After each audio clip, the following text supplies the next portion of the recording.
They call it vermiculture, the raising of worms. You know, there's a lot of interest in these little critters, and not just for fishing. Guiding us through making a worm bin here is Jennifer Ramos from our Florida Yards and Neighborhood program, and this is going to be interesting, I guarantee you. Hi, Tom. Yeah, and where do we get a worm bin? I mean, it doesn't look like it's anything too special, is it? No, it's not. You can use buckets or really any kind of container. The best containers are the ones that are narrower and longer or wider because the type of worms that you're using like to stay at the surface. Okay. What type of worms are we using? We're using, it's called Acina fetida.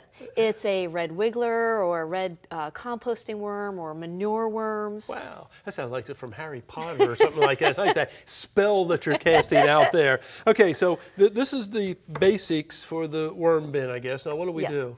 Okay, well, there's some basic things that you need to get started.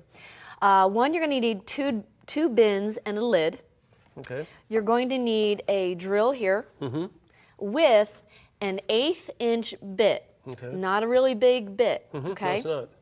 And then you're going to have some shredded paper. Okay, do we put another bin in here? Is that what Yes. we're doing? Okay, so I can take this one up and... What you do is on the bottom, you're going to drill a bunch of holes, and this is for drainage. So the liquid that they make will drain into the bottom Okay, so I'll one. put this down in here now. You put that down in there. So when do you take this, as this doesn't drain out of the bottom or anything, does it? No, you can put a faucet in there, but that's a whole nother step, and we don't really have time for that. Okay, but that might make it easier to get the... Right.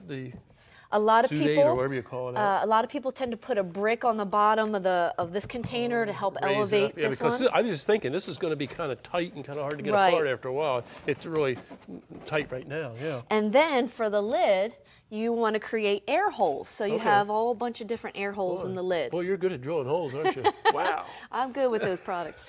Okay. And then when you're all done, the lid goes on.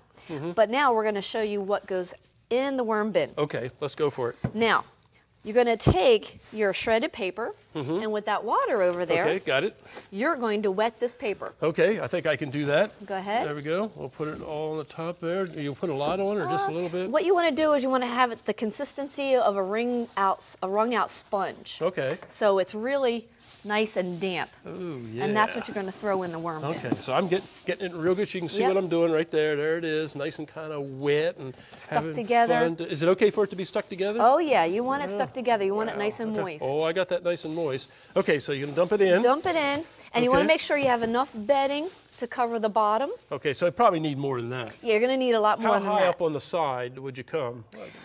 Just to cover the bottom, just make sure you don't have any bare spots on the bottom. So I guess we're saying maybe up a couple of inches. Yeah, a couple of inches. Okay, that sounds fine. And then what's next?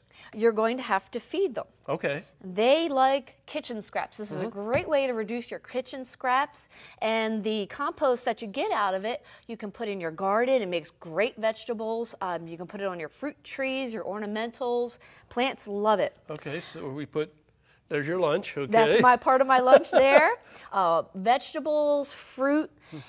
Leftovers from the table, scraps, from the kitchen. things like that, yeah. You want to avoid a lot of citrus because that kind of raises the acidity of the bin. Okay, very good. And try to stay away from garlic or onion or spicy Just foods. vegetable material, not old a lot of meats vegetables. or anything like that. No meats, no dairy, no oils or anything like that because that attracts vermin. Okay. Now I've got some other stuff over here. Yes. Yeah. They will actually eat tea bags. Okay, you put the whole bag in? I do. If it's got a piece of metal in it, I usually take the metal off. Okay, looks like that one there doesn't have that. So we just drop the old tea bag in? Drop the whole tea bag in, they'll eat it. Coffee grounds and the coffee filter. I'll see if I can get that out. There it is. Oh, look at that. Everybody has that, right? They love it. Left over, yeah. Boy. And the worms just go right in there and feed through that there. They sure do. So I'm just going to dump it in? Go ahead, dump it in.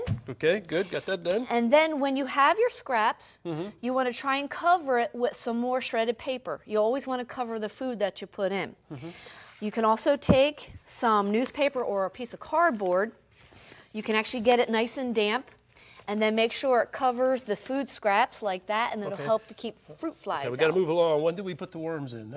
Oh, you got to put the worms in when you put the food scraps in. Okay, so you do it all together there at that point there. So, okay, we just touched upon this here. So where do we get more information? Well, if you want more information, you can contact me at the Extension office. There are some places that actually sell worm composting units and the worms and all that stuff. All that stuff. Jennifer, thank you. It's been fun, hasn't it, folks? Yeah. So you can build a worm bin, you can go fishing, you can use it on your plants in the landscape. Call Jennifer and get all the information, won't you?